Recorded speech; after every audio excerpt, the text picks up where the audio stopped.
Our final two speakers of the day and of this market development segment are going to address different aspects of a vast, diverse, and extremely challenging material stream known as textiles. Textiles are something that we all interact with every day, and yet they are reused and recycled at a relatively very low rate. Our speakers will suggest some pathways on textiles that can greatly improve environmental performance. Our first speaker is Dr. Joanne Brash, who was supposed to join us last year, but she was called to, I think, more important business. So we're happy to have her back this year. Joanne holds a PhD in textile economics and environmental analysis from the University of California, Davis, and has held lecture and research appointments at UC Davis, CSU Sacramento, and Donghua University in Shanghai, China. She currently works as a special project manager at the California Product Stewardship Council, using product stewardship and extended producer responsibility to promote a circular economy, including the state's first publicly funded recovery pilot projects for textiles, solar panels, and marine flares. Her presentation is entitled Textile Recovery Pilots and Policies in California. Welcome, Dr. Joanne Brash.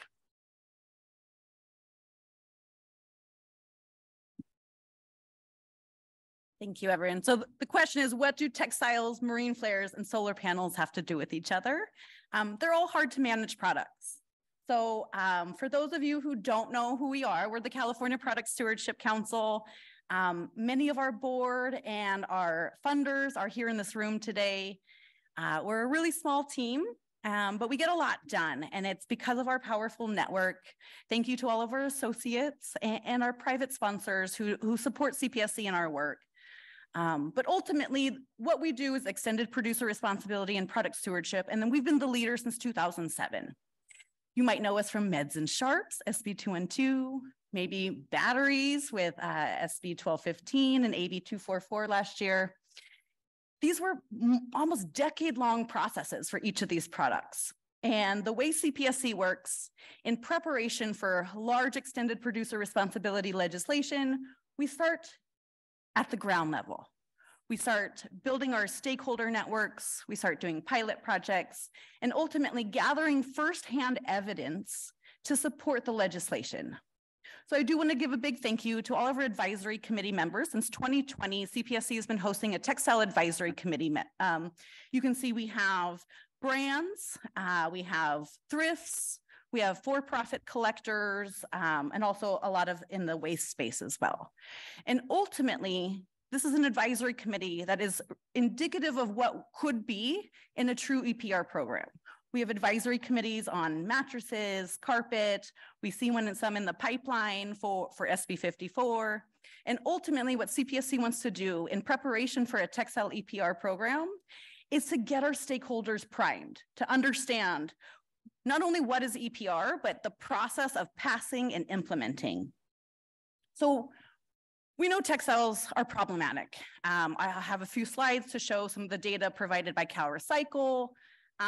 But ultimately, there are certain characteristics about this product type and these materials that make it more complicated than arguably some of the other materials on the market. And ultimately, it's the fast growing volume. Fast fashion has only been around for a decade or so. The polyester usage has exponentially grown in the last few years. It's really since 2017, it was a big boom in polyester. And so we see a lot of this accumulation of these materials, not only in our landfills here in the United States and in California, but we see them accumulating in secondhand markets. So we'll talk a little bit about what waste colonialism means and how we can use legislation to address these global problems for a really problematic product. But arguably, in plastics, we have 7 resins, maybe plus or minus a few. In 2 days at one thrift store, we found 44 unique fiber types, 275 unique fiber blends, and that's just going off the label. The presentation after me, Sarika with Refiber, they're going to talk about some of the technology that's available to develop what we call textile MRFs. so we can use technology to truly identify the fibers, because our labels are so outdated and federally preempted that our recyclers are not able to actually take these materials in unless they know the true fiber composition. So CPSC has been piloting. Here's 6 of our textile pilot projects. And ultimately, our goal with these pilot projects are to show, the locals are funding solutions. These are all locally funded projects. I see some of our funders out there, so big thank you to those. So evidence that locals are paying into the solution. Evidence of the champions who are already in this space. Every community has alteration companies, dry cleaners, garment cleaners, and ultimately California has one of the largest garment sewing population in the country. So we are gathering our evidence. We're gathering, our databases, the Meds and Sharps map, and our Refuel Your Fund map. We actually have a textile handlers map that we'll be launching this summer. It's through these pilot projects that we've been able to really map out the champions in this space. So that when we pass a law and we incorporate stewardship components of a program, the established infrastructure is uplifted instead of creating something new. I think particularly with textiles and clothing, like Steve mentioned, no one's naked here today. So we're all participating in this industry. So how can we as individuals move the marker? But here at CPSC, it's not individual responsibility. It's ultimately the extended producer responsibility. How do we get the brands putting these materials on our market to be responsible to help us figure out what to do at the end of life? Currently, the system is either landfill or it goes to thrifts.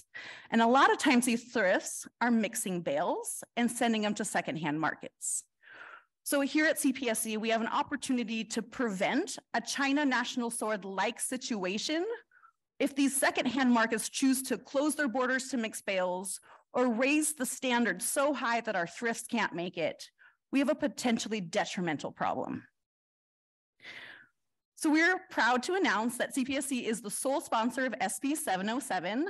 You might recognize this familiar, friendly face, Senator Josh Newman, an EPR advocate. He was an author and a legislator for our battery legislation for multiple years. So ultimately, we came together and we decided, well, what are we going to do for EPR for textiles and clothing? And so we invented what I call the newest flavor of EPR. Wait, before I go there, I'll stick on this slide for just a few more minutes because there's a few components of SB 707 that are significantly different than all of the established EPR programs for other products. It's also significantly different than the one other EPR textile program in France. So some of the components in SB 707 are it's unusable. It's a true waste program. We're not putting the cost burden on the brands for the usable items. The other thing is it has a major repair component. Mattresses, carpet, we have small performance metrics for renovation and reuse. But here in the textiles and clothing, there is a major repair component. And within our definition of repair, we're including washing with microfiber filtration. We're including upcycling and redesign, and ultimately the small mends that are hemming, pilling, and some of the surface preservation. We feel like that's one of the best examples of source reduction in any EPR program, and ultimately not only supporting our garment worker jobs, but bringing more domestic manufacturing because California has an opportunity to be a circular economy hub for fashion. So as of this morning, when the bill analysis was published, we have over 50 organizations in support of SB 707 and 0 opposition. This might be EPR history. They might be brewing something in the back, but what we really need is more organizations to sign on. Tomorrow at 9 a.m. is our first hearing with Senate EQ. I'm not going to ask you to do anything because then I'd have to bill my time as lobbying. But if you're interested in getting engaged, you can contact CPSC. We have one of the largest coalition letters. We're also helping people write their own letters to tell their own story.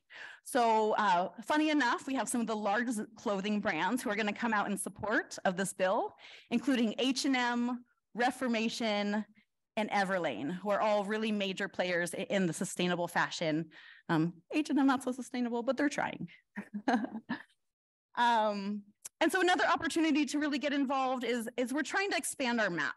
Right now, our map is really focused on where we've been funded, but we know within our communities in California, we want to highlight all of the businesses that are handling communities or textiles. This can be something like quilt preservation or costume designers. We also are going down to the level of detail to include artists. We know that upcycling and ultimately the circular economy is going to be led by a lot of the artists. So SB 707 creates what Reformation has called a creative frontier for fashion to really drive a circular economy and keep California in a leadership position for our waste policies.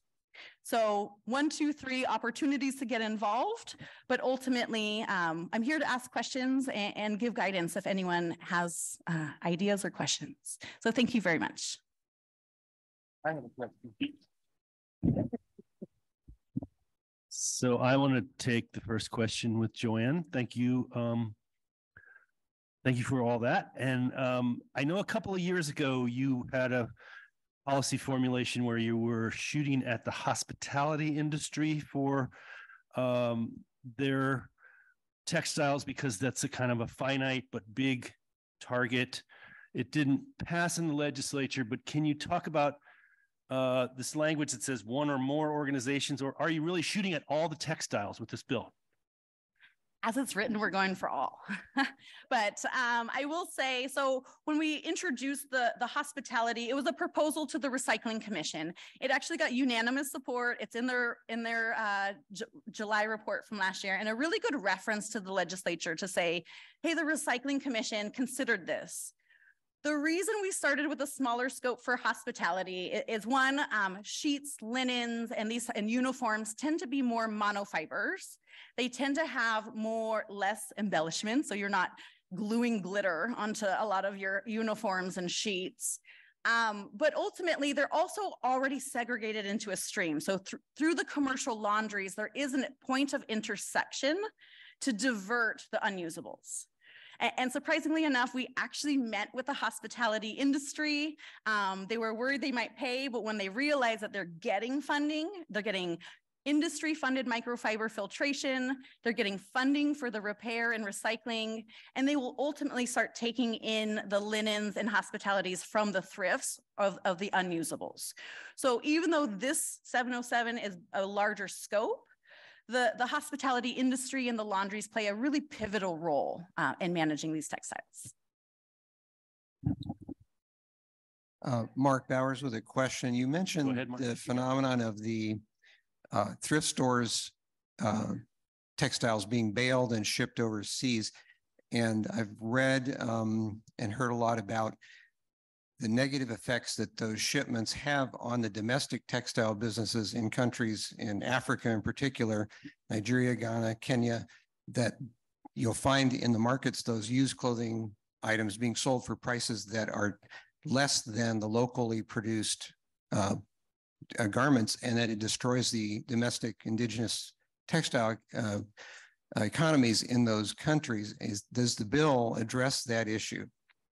Yeah, so there's quite a few components within the bill that incentivize to clean up the mixed bales, to incentivize transparency. Some of the biggest things that this bill does for the secondhand market, because we're not funding the usable clothes, what this does is it sets actually an enforceable definition of textile recycling. A lot of times people buy textiles saying they're going to recycle them, and they end up in these markets. The other thing that's really enforceable with this program is actually the traceability.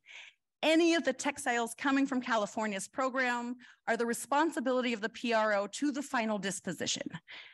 So again, it tracks it down to the end, and it's enforceable to the end.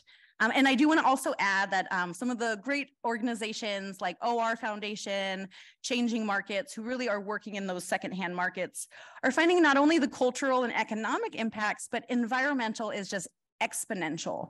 What they're finding in Accra, Ghana, is that the microfiber levels in the water are 10 times higher than California's threshold.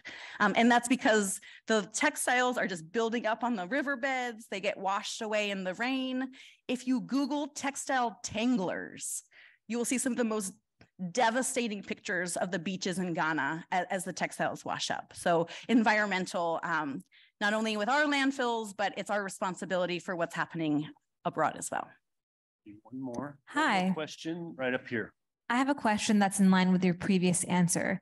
You mentioned that used textiles either go to landfill or thrifts, but I'm wondering about textile quote unquote recycling that's touted by fast fashion giants like H&M and The Gap, where they have like donation programs at their retail locations. What happens to those types of quote unquote recycling? As of right now, we have absolutely no idea. We don't know where they go. We don't know how they're recycled, and we just don't know. So ultimately, those programs won't go away, but if a retailer wants to administer their own take-back program, they have to take on the reporting as well. So similar to a lot of the other EPR programs, we have really standard performance requirements. So those will be held similarly to the PRO. But I will say, yeah, we are seeing a lot of problems, especially with those claiming to be recyclers. And then the other thing is currently we are just going to pull the definition of recycling from SB 54. So we do not include chemical recycling in SB 707. Thank you so much. Thank you, Dr. Brash.